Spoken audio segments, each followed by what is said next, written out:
Hello everyone, I'm Nadia Gill and welcome to Long Beach Connect, the show that connects you to everything happening in our city. Let's start off the show at the Aquarium of the Pacific, where there's always something exciting going on, like exhibits, shows, and more. Let's find out what they're up to and meet their new CEO.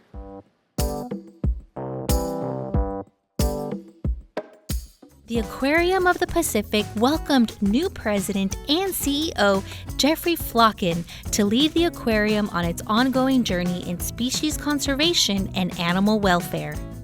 I am incredibly excited to be working with the staff and with the board and all the folks in the community who really make it a thriving institution. First, I was aware of their work with rescue, rehabilitation, and release. What I didn't know much about was their scientific research and their applied conservation with those efforts. That was what kind of motivated me to say, yes, I could absolutely jump into this opportunity. Zebra sharks are currently listed as vulnerable to extinction. With care and expertise, and with Jeffrey's leadership, these non-aggressive, bottom-dwelling sharks are carefully bred, monitored until hatched, and released into their natural habitat. What we're doing is utilizing the genetic populations that we have, not just in our aquarium, but in aquariums throughout the United States and internationally as well, to generate offspring that can help appropriately rebuild that population. Zebra sharks are really cool sharks. I mean, they hatch from these very large eggs. They have black and white stripes when they're born, and as soon as they start to grow, it gives way to spots. But yeah, just the fact that they are kind of gentle giants. They can get to about 11 feet, but they're easy to work with, and they're very active in the aquarium, so people get to see a lot of behaviors when they see them. So I think we can just utilize that to get people excited about protecting them in the wild. Ready for lunch is a temporary visitor being cared for. After found injured, this three-legged sea turtle was rescued and nourished back to health. We were doing routine monitoring, which we do regularly in the San Gabriel River, and this animal was discovered with fishing line wrapped around its right foreflipper to the point where it had restricted blood flow. Our veterinarians had the only one option to save the animal, which was to amputate the right foreflipper. surprisingly doesn't negatively impact the sea turtles going back out into the wild, as long as they have good mobility and they can be assessed and deemed fit for survival. I think one of the important messages we want to get out is just making sure that people are fishing responsibly in our local waterways and trying to leave no gear behind, because it can cause serious problems to not just sea turtles but other wildlife as well. There are many new beginnings at the aquarium. For more information, visit aquariumofpacific.org. I'm sure the sea turtle is going to make a full recovery. And guess what? To share their efforts with visitors, they recently opened a new area dedicated to rehabilitating sea turtles in real time. How about we go back inside to check out the center and get an update on our favorite turtle.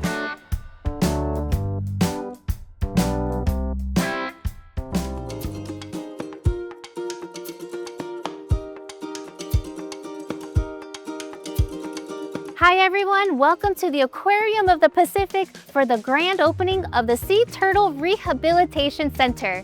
As part of their ongoing journey in conservation and animal welfare, the aquarium dedicates their time and resources in rehabilitating endangered species. We've been rehabilitating sea turtles for about 26 years. But we've always done that in areas that are behind the scenes in our other aquatic holding areas. And so it's very nice now to have a dedicated space that's primary purpose is going to be for the rehabilitation of sea turtles. So we don't have to interfere with other animals and projects that are happening going around the aquarium.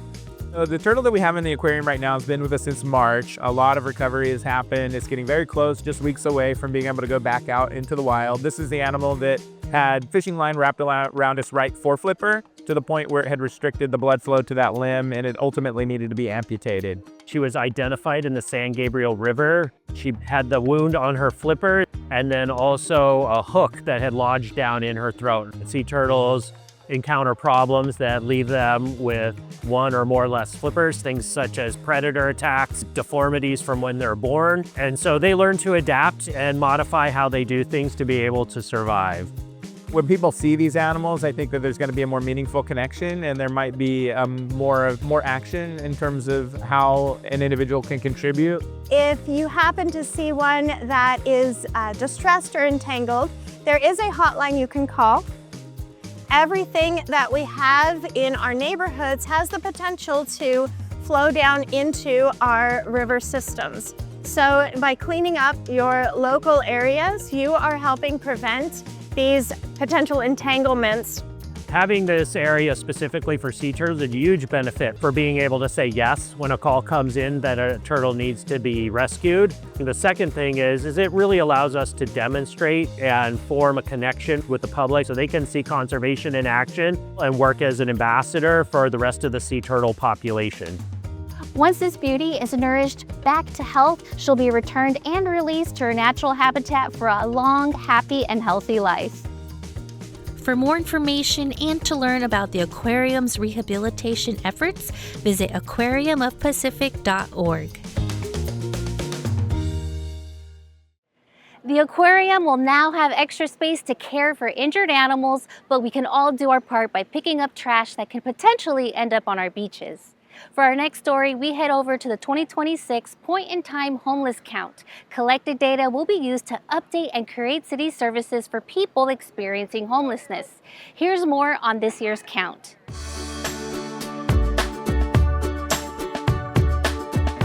On Thursday, January 22, 2026, the City of Long Beach Department of Health and Human Services and over 300 volunteers participated in the 2026 point-in-time count, a yearly street and shelter canvassing of individuals experiencing homelessness. It is our homeless count that we're mandated to do by HUD, the Department of Housing and Urban Development, each year. We do that so that we can really get information that informs our policy decisions and how we're going to either implement programs or bolster existing programs. And it also helps us as we are applying for federal, state, and local funding. So our volunteers, they'll get checked in, they'll meet up with their team, they'll hear some words from the mayor, and then they'll actually go out into the city and start doing surveys. That includes either demographic surveys, or they'll do a visual count where they'll just note how many people they're seeing. This initiative invited participants to connect with the unhoused community and learn about the city's current efforts. Right now we're on 7th and MLK. We typically see a lot of activity here, and so it's a good place to start off our morning.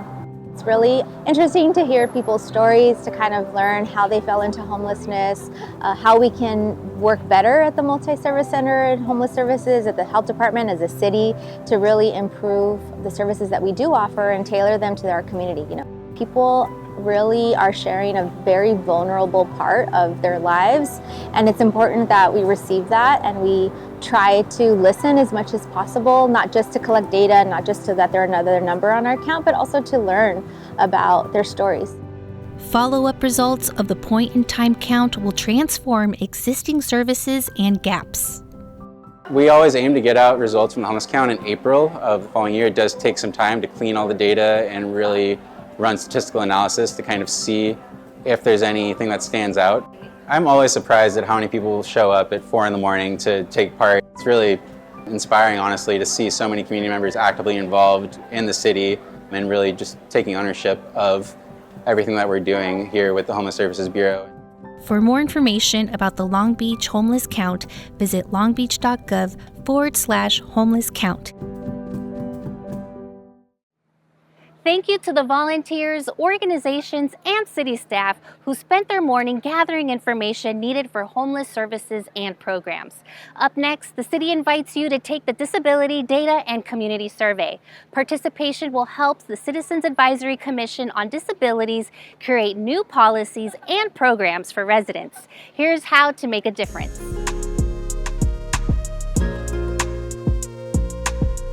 Are you a person with a disability living in Long Beach? Get ready to make your voice heard. It's time to get counted.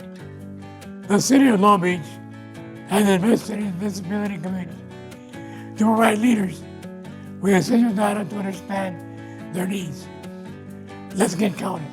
The Disability Data and Community Survey is a chance for you to share your thoughts on everything from accessibility to employment, healthcare to housing and more. Get counted and make a difference. This isn't just any survey. It's about collecting our stories, our experience, so Long Beach can continue to create real change. It's vital we all get counted. The Citizens Advisory Commission on Disabilities is working with partners from Cal State Long Beach to develop a comprehensive report. We're here to listen, to learn, and to ensure that the voices of the disability community are at the heart of this process. The Disability Data and Community Survey will help Long Beach create policies and programs that truly work for everyone, including people like us. Let's get counted. Your participation is essential. Every voice matters. We are working with community-based organizations to ensure everyone has the opportunity to participate. It's important to get counted. Your input will directly impact the future of services and opportunities in Long Beach. This is how we build a barrier-free environment. Get counted and shape the future. We want to hear from you because ensuring people with disabilities can achieve their full potential begins with you. Let's work together to make Long Beach a city where everyone belongs. Let's do this together. Let's make it happen. Take the Disability Data and Community Survey today. Email ada@longbeach.gov or call 562-570-6257 to learn more. Your voice, your future, your Long Beach. Get counted. Remember, the survey is available now until May 1st. Just a few minutes of completing it can improve accessibility, employment, and housing. Now we head over to Shear Park for Community Day, a family-friendly event dedicated to build a safer and stronger community. Let's hear from the folks at the Health Department and their partners for more on all the fun.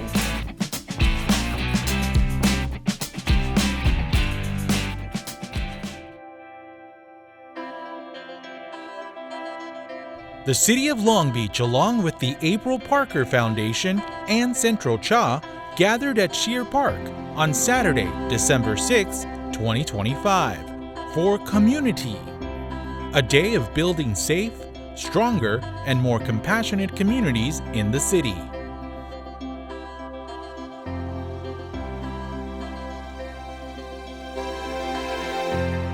The goal of today's event is to bring community together through a public safety lens. When we activate the neighborhood in this positive, culturally affirming, beautiful way, it makes people feel more connected to their community, to their neighbors, and less likely to participate in violence. So we're really excited to have this event today. It's a partnership between two of our community violence intervention providers here in Long Beach who have been, over the last year, supporting public safety here in Long Beach, the April Parker Foundation and Central Cha.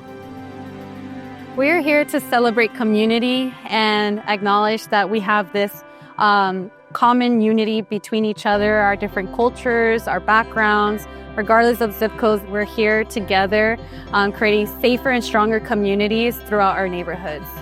Today we have a lot of resources for our community members to learn about different services here in the city of Long Beach. We have cultural performances, we have our Aztec dancers. Of course, we have free food for the community, so there's definitely a lot of opportunities to connect. This event is called Comm-Unity, which is a play on words to really highlight what we're doing as far as community and unity and coming together. That's the collaboration that we talk about in our mission to reducing crime. Bringing in youth to police officers, so when someone sees us in a community, is not only a bad situation looked at as a negative. They see us as someone that's engaging with them, that has a concern for their safety and building those relationships before there is a critical incident. That's why this event is very important, and that's why I'm here representing the police department and the city. For more information about Comm-Unity, please visit the Department of Health and Human Services website at longbeach.gov/health. What a perfect day at Shear Park. It's great to see neighbors rally together to enjoy community. For our last story, we celebrate the legacy and values of Martin Luther King Jr. Join us for highlights from this year's MLK Parade and celebration that took place in Central Long Beach. Take it away.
Yo.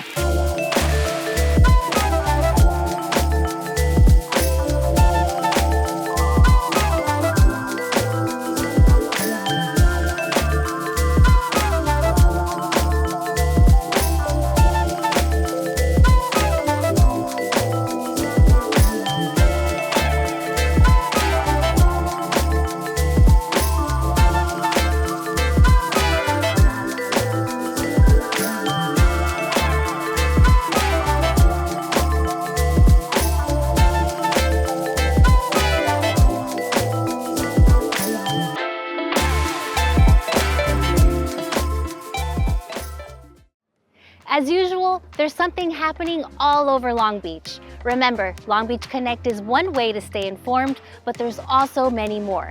Check it out. You can connect to the City of Long Beach over social media on Facebook, YouTube, X, and Instagram. You can also stay connected by heading directly to the city's website at longbeach.gov.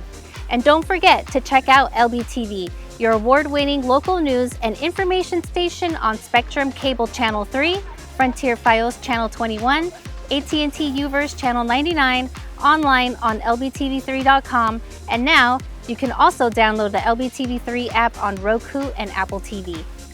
Well, that's all the time we have on this episode of Long Beach Connect. I want to thank you all for watching from Shoreline Park and the Aquarium of the Pacific.